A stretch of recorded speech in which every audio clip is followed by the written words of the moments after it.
자, 우리 10월 들어서 새로운 주제의 말씀을 시작하려고 합니다. 우리 주보 보시면 아시겠지만 10월의 말씀의 주제는 Beautiful Life입니다. 아름다운 인생입니다.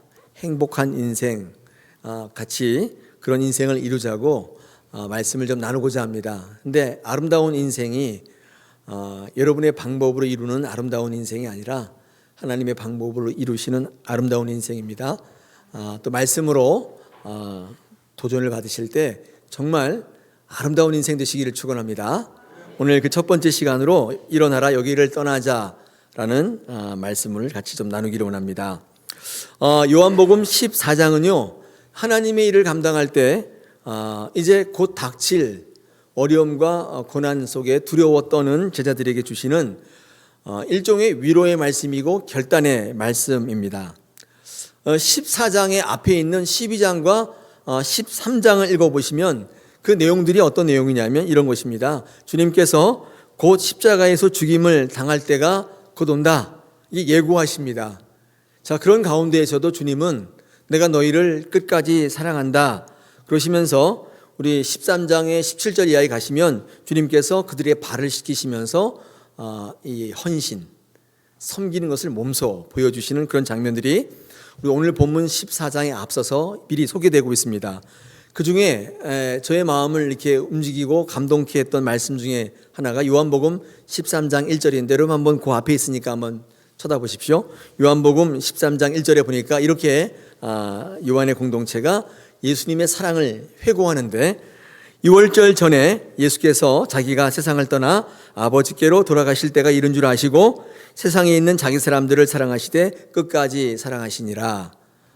요한의 공동체가 예수님께서 이제 십자가에 돌아가실 것을 예고하시면서도 끝까지 놓지 않으셨던 것이 그들을 사랑하신다. 이런 말씀이 오늘 전하고 있습니다. 얼마나 훗날 예수님께서 그들을 사랑하셨는지를 회고하시는 것이죠.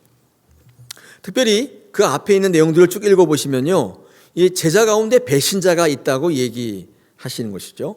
그리고 그에 의해서 내가 팔리게 될 것을 말씀합니다.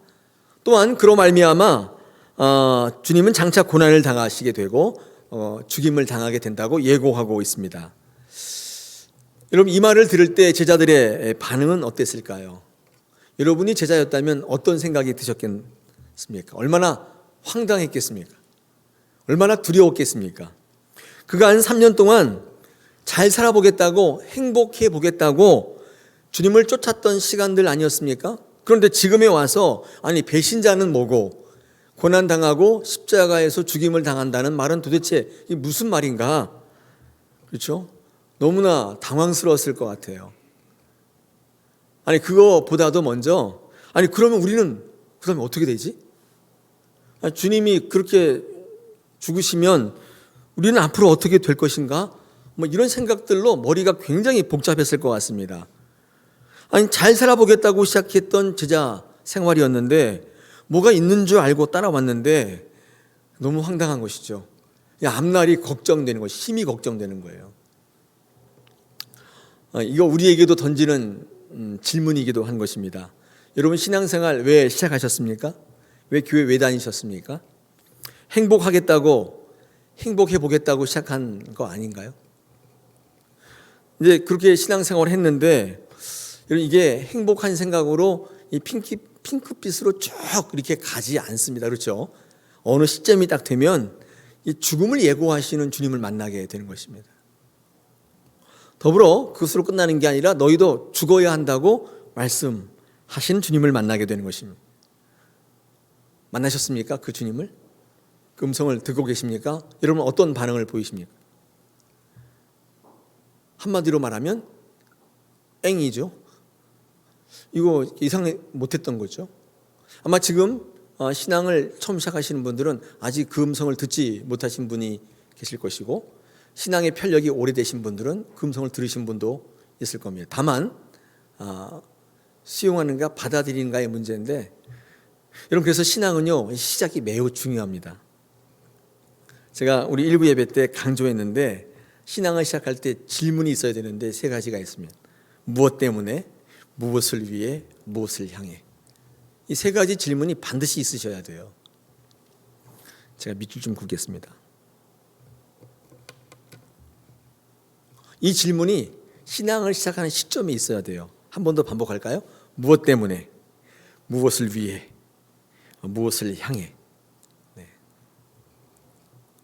신앙의 세월이, 신앙의 편력이 오래된 직분자들 가운데에도 흔들리는 분이 계시는데 그 이유는 그 신앙의 세월 동안 이 질문이 없었던 거예요. 무엇 때문에? 무엇을 위해? 무엇을 향해? 주님과 함께 갈릴리에만 머물러 계셨던 거예요. 주님이 갈릴리에 계실 때는 온통 기적과 능력과 기똥찬 것과 입이 떡 벌어지는 거 많았잖아요. 이게 갈릴리에서의 주님의 사역이었는데 우리 성경 공부 시간에 TBC 때 배우지 않았습니까? 근데 거기 이 갈릴리에만 같이 계셨던 거예요. 근데 주님이 고난받고 십자가의 사역을 하시는 예루살렘에는 있어 보지 않으셨던 거예요. 어느 순간 죽음을 예고하시는 주님을 만나게 되면, 희생을 요구하는 주님을 만나게 되면 당황스럽게 그지 없는 것입니다. 그럴 때 앞으로 어떻게 해야 되나? 난 앞으로 뭘 믿어야 되나? 이제 앞으로 뭘 붙들지? 어디로 가야 하지? 이런 불안감이 엄습하기 시작합니다. 당시의 제자들도 마찬가지였을 것 같아요. 너무 이게 황당한 것이죠. 여러분, 오늘 14장, 오늘 본문인데요. 14장에 들어와서 그런 제자들에게 주님이 말씀합니다. 제가 1절, 2절, 3절, 4절 한번 읽어보겠습니다. 14장 1절 한번 보십시오. 너희는 마음에 근심하지 말라. 하나님을 믿으니 또 나를 믿으라. 내 아버지 집에 거할 곳이 많도다. 그렇지 않으면 너희에게 일렀으리라. 내가 너희를 위하여 거처를 예비하러 가노니 가서 너희를 위하여 거처를 예비하면 내가 다시 와서 너희를 내게로 영접하여 나 있는 곳에 너희도 있게 하리라. 내가 어디로 가는지 그 길을 너희가 아느니라. 불안하고 두렵고 황당해하는 제자들에게 주님은 말씀하신 것이죠. 주님은 그들이 근심하고 있다는 것을 알고 계셨습니다. 주님은요, 지금 여러분이 걱정하고 있다는 걸 알고 계시는 것이죠. 이제 우리는 어떻게 되는 건가? 어디로 가야 되는 건가? 여러분, 여기서 주님께서 거처를 예비하러 가신다는 의미는 뭘까요? 여러분, 이것은 예수님께서 십자가에서 죽으시는 사건이죠. 대속의 사역을 말씀하시는 것입니다. 이게 이제 거처를 예비하시는 것인데, 이 대속의 사역으로 죽음의 권세를 이기시고 구원의 문을 여실 텐데, 그렇게 되면 내 아버지의 집에 거할 곳이 많다, 이렇게 말씀해 주셨습니다. 그리고 나 있는 곳에 너희도 있게 하시겠다 약속 주셨습니다. 앞으로 어디로 갈 건가, 뭘 해야 될 건가, 그렇게 근심하는 제자들에게 내가 십자가에서 대속의 죽음을 죽음으로 너희가 나 있는 곳에 있게 하시겠다, 이렇게 말씀하시고, 그러면서 내가 어디로 가는지 그 길을 너희가 안다, 이렇게 말씀하셨습니다. 아느니라 라고 하는 이 말씀의 시제는요, 알고 있다 현재예요. 다시 말해서 내가 그런 십자가의 죽음의 이유를, 목적을, 방향을 너희는 알고 있다. 이 말씀을 하신 이유는 내가 그런 길을 간 것처럼 너희 지금 어느 길을 갈지 모르느냐, 너희도 그 길을 가야 한다, 이렇게 결단을 촉구하신 거예요. 여러분, 이 14장을 쭉 읽어보시면요, 오늘 우리가 본문은 25절부터이지만 한번 쭉 읽어보시면 이런 예수님의 요구에 당황해하는 두 제자가 나오는데, 하나가 도마이고 하나가 빌립입니다. 도마는 뭐라고 묻습니까? 5절에 보니까 그 길을 우리가 어떻게 합니까? 항변합니다. 주님께서 그거 왜 모르냐, 이렇게 얘기하시고, 재밌어요. 그 다음에 8절에 가니까 빌립이요, 뭐라고 하냐면 그럼 보여주십시오. 그 길을 보여주십시오, 이렇게 이야기하는 모습을 우리는 발견할 수 있습니다. 제자들은 지금 이해할 수 없는 상황인 거예요. 지금 이해가 충돌되고 있는 것이죠. 여러분, 쭉 넘어가서 26절에 가시면요, 주님이 보혜사 성령을 언급하고 계세요.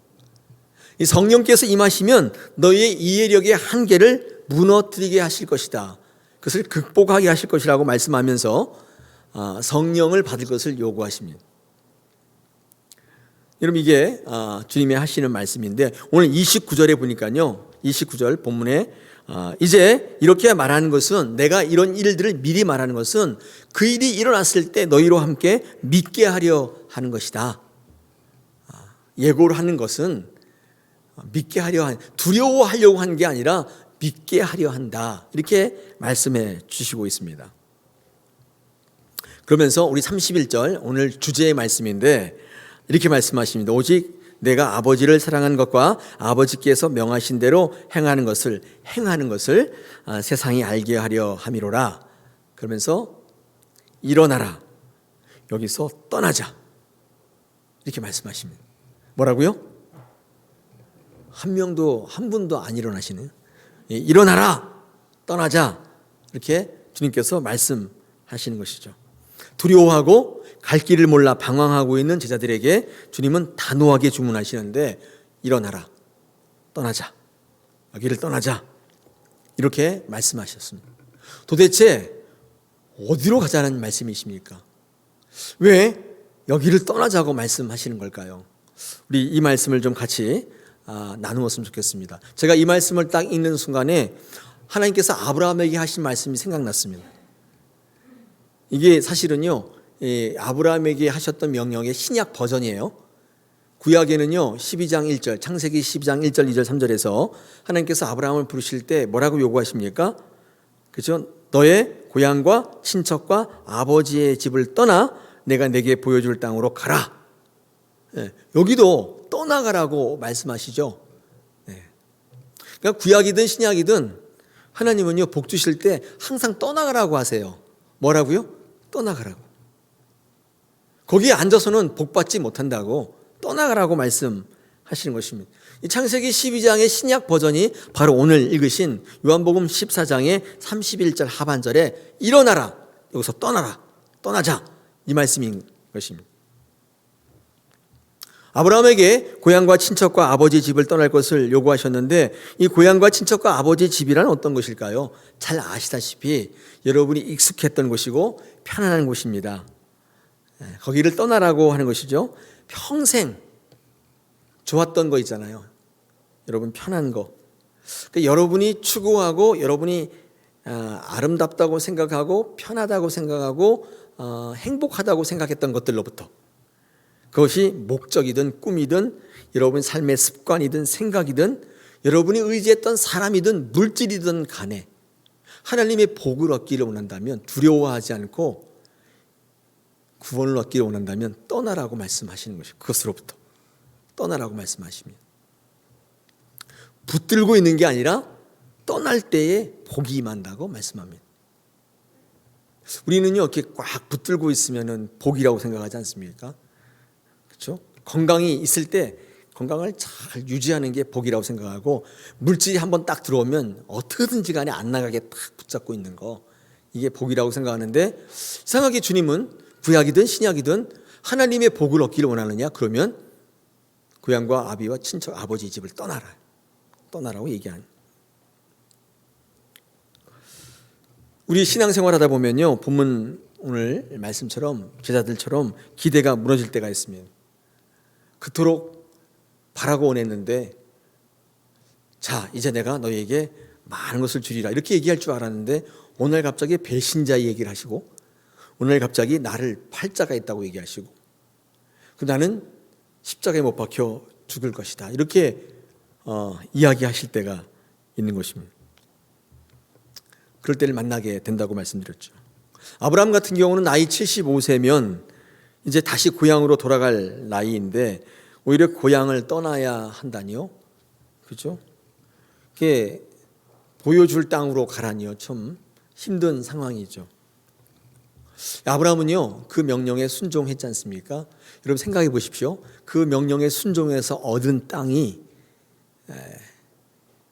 아름다운 땅, 평탄한 땅, 행복한 땅이 아니라 어떤 땅을 얻었습니까? 하나님께서 늘 함께 하시는 땅을 얻은 거예요. 주님께서 우리에게 주시고자 했던 땅은 여러분이 생각했던 평탄한 땅이 아니라 하나님이 함께 하시는 땅을 주시겠다고 약속하신 거예요. 저도요 이 사실을 안 지 얼마 안 됐어요. 열심히 기도하고 열심히 신앙생활하면 내가 원하는 땅에 아브라함에게 내게 보여줄 땅이라고 내가 원하는 땅이라고 안 했는데 저는 이제까지 착각하고 있었던 거예요. 내가 원하는 땅으로. 저 목회할 때요 열심히 목회하면 제가 원하는 목회를 할 줄 알았어요. 그런데 그게 아니란 사실을 얼마 안 됐어요. 안지. 열심히 하면, 노력하면 여러분이 꿈꾸던 그 이상, 그 목표 이런 거를 이루시는 땅으로 인도하실 줄 알았는데, 하나님께서 우리에게 주시고자 하는 땅은 하나님이 함께 하시는 땅이었던 거예요. 평탄한 길이 아니라 하나님이 함께 가는 길이었던 거예요. 그렇다면 하나님이 함께 하신다면 어떤 길이든지 좋은 길이에요. 하나님이 함께 하시는 땅이라면 그게 어떤 땅이든지 좋은 땅이에요. 하나님이 함께 하시는 것이라면 나는 믿음의 조상이 되고 수많은 믿음의 후손들이 복으로 채워지게 되는 것입니다. 그러므로 일어나라, 여기를 떠나자 말씀하신 것은 좋은 곳으로, 평탄한 곳으로, 두려움과 어려움이 없는 곳으로, 내가 원하는 곳으로 부르시는 것이 아니라 사명 감당함으로 주님이 예비하신 곳에 거하게 하는 성숙한 신앙으로의 주님의 초청인 것입니다. 그 성도가 되게 하시겠다는 것입니다. 할렐루야. 네. 아멘의 타이밍을 잘 모르셔가지고 제가 한 번씩 이렇게 할렐루야를 외치면 아멘. 자, 그러면 떠난다는 말을 제가 이렇게 공부를 좀 해봤어요. 여기 화면에 떠난다는 말이 이렇게 나오는데, 나와라? 네, 나왔습니다. 떠나라. 이 헬라어로 아고라고 쓰는 단어인데요. 제가 이 단어를 기억하고 있는 이유가 아이고의 준말이에요. 떠나라고 하니까 아이고, 이제 그래서 이게 기억하고 있어요. 아고. 여러분이 떠난다는 말을 공부해 보면, 단어를 공부해 보면 이렇게 떠나다는 의미로 분명히 쓰이고 있어요. 근데 이 관주 성경이 있잖아요. 이렇게 한번 찾아보십시오. 요즘엔 관주 성경이 없잖아요. 예전에 있었는데, 그래서 이렇게 뭐죠? 이렇게 참고하는 자료를 보면 용례라는 게 나와요. 이게 악어가 어떻게 쓰였는가 나오는데, 제가 다 세어보진 않았습니다. 한 80% 어떤 뜻으로 쓰냐면 끊어내다, 잘라내다 이 뜻이에요. 커트의 뜻이에요. 커트. 그래서 아이고 이 절로 나오는 거예요. 아이고, 예수 믿었는데 좋은 거 다 끊어내는, 아이고, 평생 안 까먹겠죠? 네, 아이고. 주님은요 우리에게 끊어내라, 지금 여기를 끊어내라 이렇게 말씀하신 것이죠. 제자들에게 이 요구를 하셨는데, 그럼 도대체 그 다음에 질문은 뭘 끊어내라는 것입니다. 두 가지 한번 살펴보겠습니다. 그때 제자들의 상황, 아니 우리들의 상황을 보시면서 이렇게 투영하시면서 얘기를 들어보시면 더 리얼할 것 같은데, 그때 제자들은 어떤 사람들이었냐면 피해의식에 쩔어 있는 사람들이었습니다. 쩐다 아세요? 쩐다? 쩔어 있었어요. 베드로, 마태 전부 피해의식. 특별히 베드로는요 밤새도록 고기를 잡았는데 한 마리도 못 잡아요. 실패의식이죠. 피해의식, 패배의식. 근데 이 베드로가 주님을 딱 만났을 때 그때 승리하잖아요. 패배의식에서 벗어나잖아요. 그러니까 주님을 만나면요 끊어지는 거예요. 우리가 일어나 가야 되는 것은 주님을 만나러 가는 것입니다. 그때 우리의 패배에서 승리로 옮겨지는 것입니다. 여러분, 마태 같은 사람은 어떤 사람이에요? 돈은 많았는데 매일 거절당하는 인생이에요. 매일 사람들이 다 쳐다보기도 싫고 말도 걸기 싫어해요. 거절당해 보셨어요? 이 거절당하는 게 이렇게 무지한 상처예요. 저는 이제 별로 상처가 없다고 생각했는데 그런 상처가 좀 있어요. 거절당하는 상처.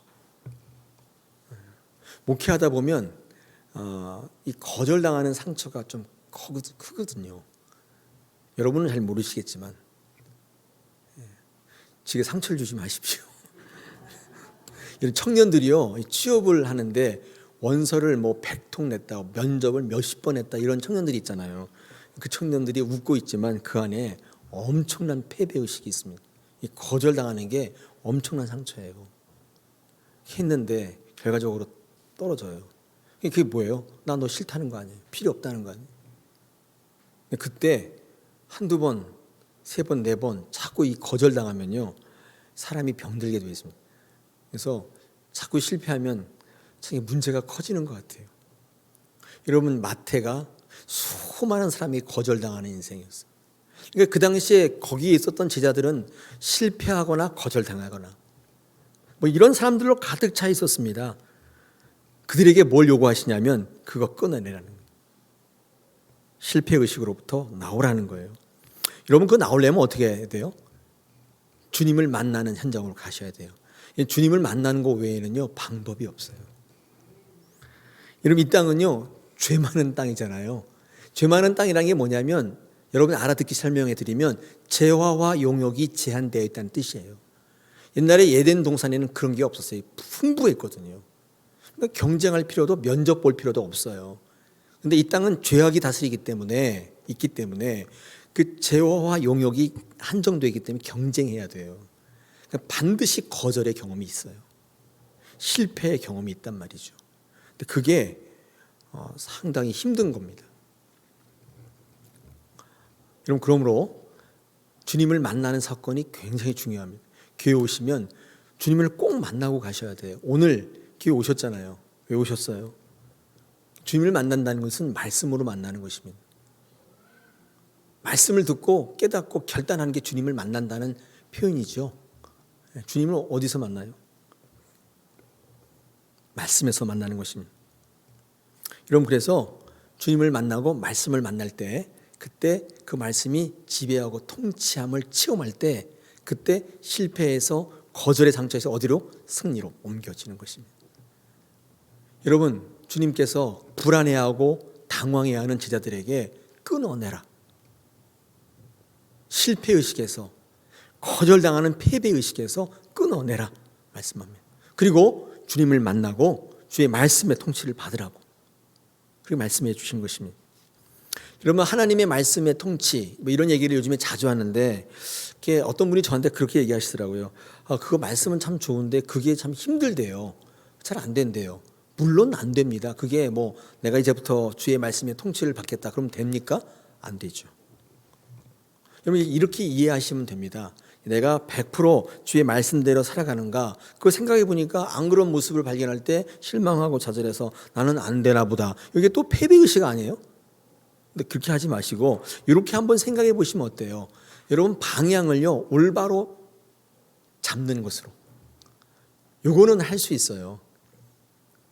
그러니까 여러분께서 추구하는 목적과 방향을 세상을 향하지 마시고 이렇게 하나님 쪽으로 바꾸세요. 그런다고 해서 하나님께서 다 헌신한 삶을 사는 건 아니에요.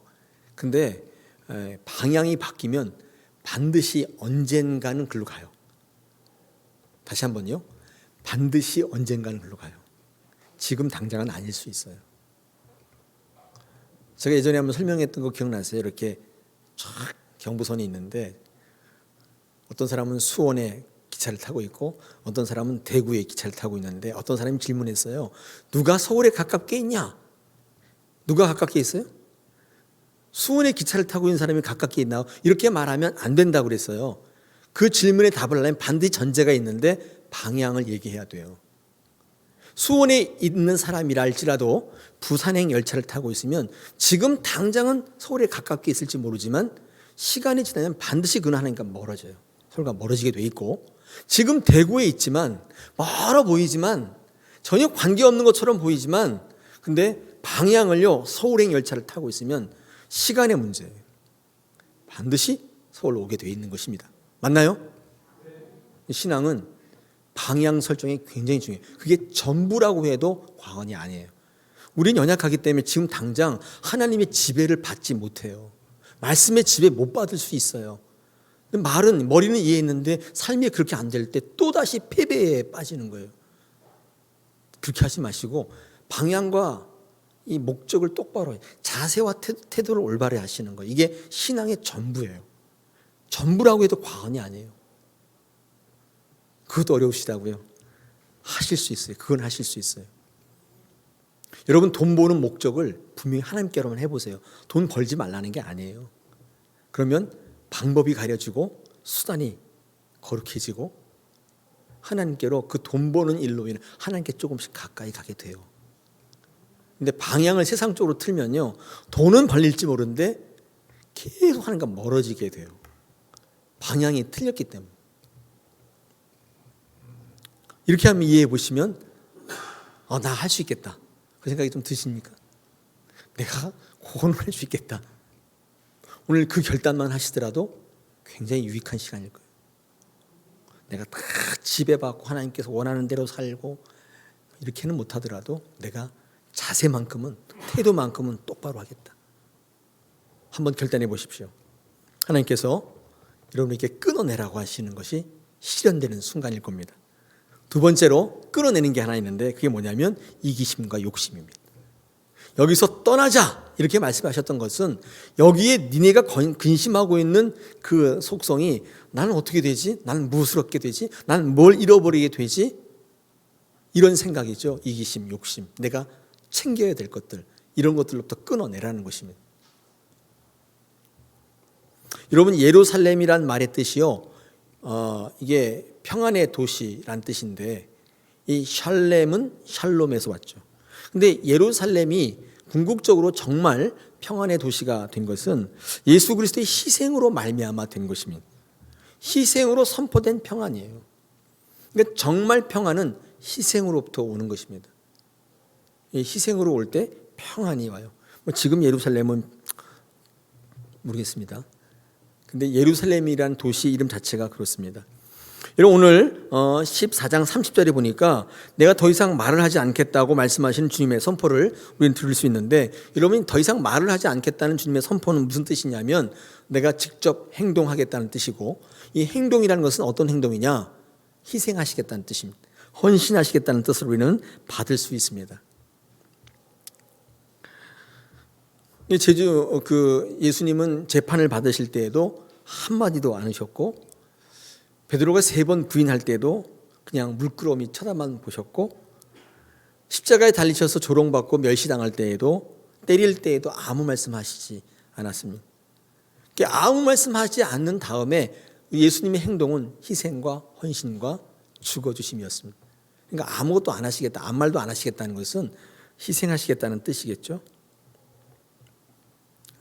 여러분, 우리가 희생하고 헌신하는 마음이 있을 때, 욕심을 내려놓을 때 우리는 비로소 떠날 수 있는 거예요. 끊어낼 수가 있는 것입니다. 희생할 때 가능합니다. 제가 새벽 기도 때 이런 말씀 드린 적이 있습니다. 한국 교회 전도가 잘 안 된다고 제가 그랬어요. 전도가 안 되는 게 방법이 틀려 먹었다는 거예요. 이렇게 해야 되고 저렇게 해야 되고 전도지를 이렇게 만들어야 되고 이렇게 근데 어떤 글에 보니까 전도가 안 되는 이유는 우리가 전하는 복음이 배타적이고 절대적이다. 요즘에 많은 사람들은요 그거 싫어합니다. 기독교 복음이 절대적이잖아요. 그러니까 말이 좀 이상한데 배타적인데, 배타적이라는 게 뭐냐면 남들은 다 안 되고 나만 된다, 이 뜻 아니겠습니까? 구원받는데 예수 믿는 길 외에는 없다고 얘기하잖아요. 예수 믿어야만 구원받는다. 그러면 남들이 들을 때 그러면 뭐야? 나는 불교 믿는, 나는 이제 죽는다는 뜻이냐? 그러니까 너희만 옳고 나는 틀리냐? 이렇게 저항감이 생기지 않습니까? 이 복음이 갖고 있는 절대성 때문에 듣는 사람이요 저항이 생기게 되는 것입니다. 싫어합니다. 그리고 거부하고 좋게 여기지 않습니다. 불쾌하게 여깁니다. 여러분, 근데 이런 절대적이고 배타적인 복음을 전달하여 변화시키는 방법이 하나 있는데, 제가 뭐라고 했냐면 그 포장지를 싸는데 희생의 포장지 싸면 되는 것입니다. 전달해주면 그 복음이 들어가기 시작해요. 한국교회 전도가 안 되는 이유는 희생하지 않기 때문이에요. 한국교회가 부흥하지 않는 이유는 희생하지 않기 때문이에요. 떠나는 길, 끊어내는 길 중에 하나 중요한 게 있는데 그게 바로 희생하는 것입니다. 어떤 글에 보니까 이런 기록이 있더라고요. 일제시대 때 코로나가 아니라 콜레라, 비슷해가지고 제가 헷갈렸습니다. 1927년에 경상도 쪽에 코로나가 창궐했대요. 그래서 수십만 명이 죽고 그런 때가 있었는데, 그때 죽은 시체들이 막 동네에 나뒹굴고 썩어서 막 냄새가 나고 또 전염의 위험이 있고 아무도 그 시체를 치우려고 하지 않았을 때, 그때 야소교인이 뭔지 아세요? 예수 믿는 분들. 그때는 예수 믿는 사람을 예수교를 야소교라고 했어요. 그분들이 다 나서서 천을 두르고 이 시체를 다 옮겨서 매장을 했다는 거예요. 근데 생각해 보시고, 우리나라가 기독교가 처음에 정착했잖아요. 우리나라 기독교 역사 보면 되게 신기한 게 예수를 전하기도 전에 성경이 있던 나라예요. 아니 선교사가 들어오기도 전에 성경을 갖고 있었어요. 세계의 선교상 되게 특이한 나라거든요. 근데 그 신앙이 어디서부터 왔는가를 생각해 보니까, 생각해 보십시오. 우리나라가 불교, 유교 막 이런 거에 샤머니즘, 무당 이렇게 찌들어 있는 나라잖아요. 일부 예배 때 얘기했는데 오늘 아침에 뉴스를 보니까 국민의힘 당에서 청년 정치 동맹 어떤 분들이 하나님이 통치하는 나라를 이루자 이렇게 포스터를 붙여고 발칵 뒤집혔대요 지금. 그래서 또 상대 당에서 막 뭐라고 하고 이 나라를 무슨 신정의 나라로 만들려고 하느냐, 헌법을 들먹이면서 어쩌고 저쩌고 하면서 다 사퇴시키고 당직에서 물러나게 하고 여러분 나중에 이제 뉴스 한번 보십시오. 한번 나올 텐데 강주훈인가 뭔가 하는 어떤 의원이 이렇게 청년. 제가 그거 보면서 깜짝 놀랐어요. 아니, 이런 사람이 있나? 네, 깜짝 놀랐어요. 우리나라는 기독교에 대해 발언은 되게 억압하지만 무당, 샤먼 이거는 자연스럽게 해요. 우리나라가 되게 신기한 나라예요. 그러니까 기독교나 이런 거를 이렇게 얘기하는 것은 굉장히 탄압을 하는데 무슨 신주단지 이런 거는 고사하시네요. 이런 거는 자연스럽게 하는 되게 이상한 나라죠. 그러니까 신앙의 자유가 있다고는 하는데 공개적으로 얘기하는 것은 안 되고, 우리나라가 전통적으로 해오던 샤머니즘, 무당 이런 거는 다 얘기해도 되는 이상한 나라잖아요. 근데 여러분 그게 찌들려 있던 나라에 어떻게 전도했는데 복음이 들어갈까요? 안 되죠. 당연히 택도 없죠. 근데 선교 초기에 다 예수를 믿게 되었던 이유 중에 하나가 뭐냐면 복음 전도하는데 희생의 포장지로 싼 거예요. 지금 전도가 안 된다면 단 하나 이유예요. 희생하려고 하지 않는 거예요. 내 것은 죽어도 못 내놓는 거예요. 내 인생은 조금도 포기할 수 없는 거예요. 그러니까 말씀이 전파가 안 돼요. 그 당시에 크리스찬들이 마스크 쓰고 코레나 이 희생당한 사람들 다 나르고 그걸 볼 때 분노가 사라지고 복음이 들어가기 시작한, 거부감, 저항감이 사라지기 시작한 거예요. 복음의 배타성은 저항을 낳습니다. 그러나 복음은 희생으로 포장될 때 그때 생명을 낳게 되는 것입니다. 주님이 보여주셨던 삶의 모습이 딱 그런 것입니다. 이국종 교수, 여러분 잘 알고 계시는 인물, 그렇죠? 제가 이게 어떤 글에 보니까 우리나라에서 사망자 중에 암보다 더 많이 사망하는 게 이 외상, 중증 외상이래요. 이게 뭔가 봤더니 제가 외상이라는 게 뭔지 몰라서 봤더니 잘라지는 거 이런 거 있잖아요. 잘라질 일이 있어? 생각했는데 꽤 많대요. 이게 하다가 절단기 잘라지고 어떻게 자동차에 치였는데 잘라지고 이런 일이 굉장히 많다. 그래서 암보다 죽는 확률이 굉장히 높대요. 그 글에 보니까 이 인간의 몸에 있는 혈액이 3리터래요. 3리터. 3리터면 1.5리터 콜라팩 2개잖아요. 근데 그게 이제 인간의 몸무게 한 5%에 해당되는데 그 중에 1.5리터가 밖으로 나오면 죽는데요. 1.5리터 좀 많지도 않아요. 이렇게 콜라병, 페트병 그게 빠지면 죽는 거예요. 그러니까 잘라졌을 때 빨리 옮겨야 돼서 지혈을 하고 해야 사는 거예요.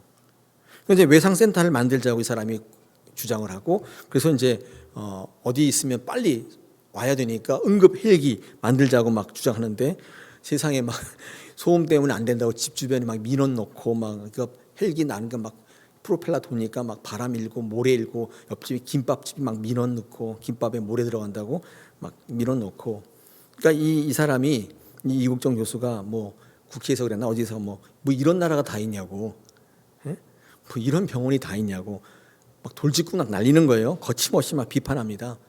그러니까 많은 사람들이 의사들이 너 같은 게 의사냐 막 그러니까 다른 의사들이 얼마나 열받아요. 너만 의사냐?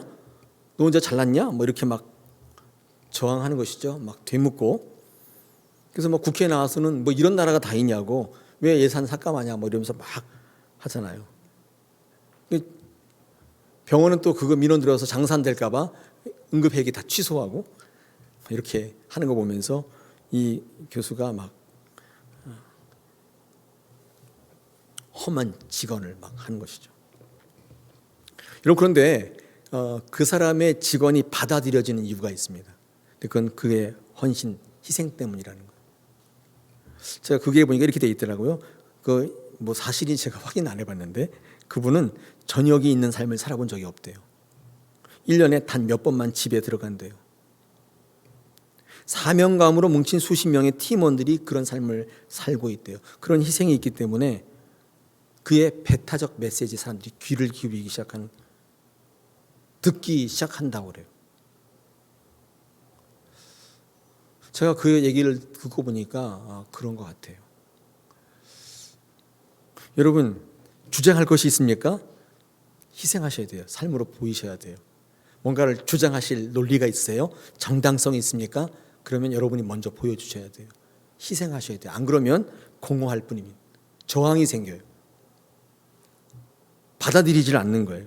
아무리 좋은 얘기인데도 불구하고 받아들이질 않아요. 우리 한국 교회가 전도할 때, 부흥을 이룰 때 회복해야 될 게 뭐냐? 바로 이런 게 아닌가 싶습니다.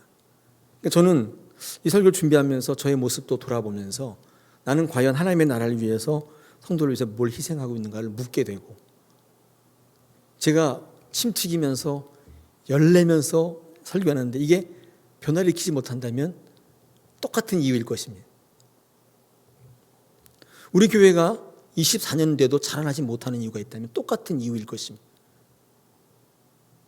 우리는 그것으로부터 끊어내는 것입니다. 불안해 하십니까? 이러다가 내 삶이, 내 신앙의 자리가, 우리의 가정이 어떻게 될까 불안하십니까? 끊어내셔야 돼요. 이기심으로부터, 욕심으로부터, 헌신과 희생하려고 하지 않는 것으로부터 끊어내시면 일어나 떠나게 되는 것이죠. 하나님께서 복을 주시는데 많은 것들을 이루게 하시는 하나님의 나라를 보게 하신다는 것입니다. 할렐루야. 저는요, 이 교회 성장 얘기가 나왔으니까 생각하는데, 이런 교회 성장은 이 자동차 기아를 바꿔주는 것과 똑같다는 생각을 해보게 됩니다. 여러분, 이렇게 요즘엔 오토매틱에서 기아 안 넣으시죠? 기아를 하면 1단을 딱 넣으시고 출발하면요, 이게 붕 하고 이제 RPM이라고 하죠. 이게 쫙 올라가는데, 여러분, 근데 소리가 커질 때 있잖아요. 그때 2단으로 딱 바꿔주면 속력이 탁 붙기 시작해요. 여러분들, 이 시점을 이 운전자는 이 감각으로 민감하게 딱 파악을 해서 1단, 2단이 탁탁탁 들어가게 되는데, 만약에 힘이 넘쳐서 2단으로 바꿔줘야 되는데 1단으로만 있으면, 한번 해보시면 소리만 엄청 커요. 와 이렇게 하고 가진 않아요. 가더라도 잘 안 가요. 또한 힘이 되지 않았는데 2단으로 딱 바꿔주고 3단으로 딱 가면 탁탁탁탁탁 이러다가 탁 꺼져요. 제가 그걸 경험하면서 이 교회 부흥이 딱 기아 넣는 것과 똑같아요. 그 시점을요, 교회 지도자들이 민감하게 알아차리셔야 돼요. 그 1단 넣었을 때 2단으로 탁탁탁 올라가야 돼요. 그래야 성장이 되고 부흥이 되는 것입니다. 우리가 알아가야 될 때 알아야 돼요. 깨달을 때 깨달으셔야 돼요. 이게 자꾸 딜레이 되면 계속적으로 패배의식과 이런 것들이 자꾸 잔존하게 되는 것입니다. 오늘 예수님의 죽음을 예고하시는 이 가운데 제자들이 불안해하고 있습니다. 어디로 가야 될지 모르겠습니다. 어쩌면 오늘 이 시대와 비슷하게 생각이 되고, 그럴 때 주님께서 좋아요, 여러분들에게, 그러냐? 불안하냐? 어디로 가야 될지 모르겠냐? 일어나 여기를 떠나자. 끊어내라. 실패의식으로부터, 너의 욕심으로부터 끊어내라. 헌신하고 희생하라. 하나님께서, 주님께서 십자가에서 이루신 것처럼 이런 분명히 이루실 줄 믿습니다. 우리 다사랑교회가 이런 복음의 논리로 승리하는 교회 되기를 소망합니다. 할렐루야. 우리 한번 같이 기도했으면 좋겠습니다. 기도하실 때에 오늘 주시는 말씀이 저와 여러분에게 주시는 말씀으로 알고 이 말씀을 그대로 이루었으면 좋겠습니다.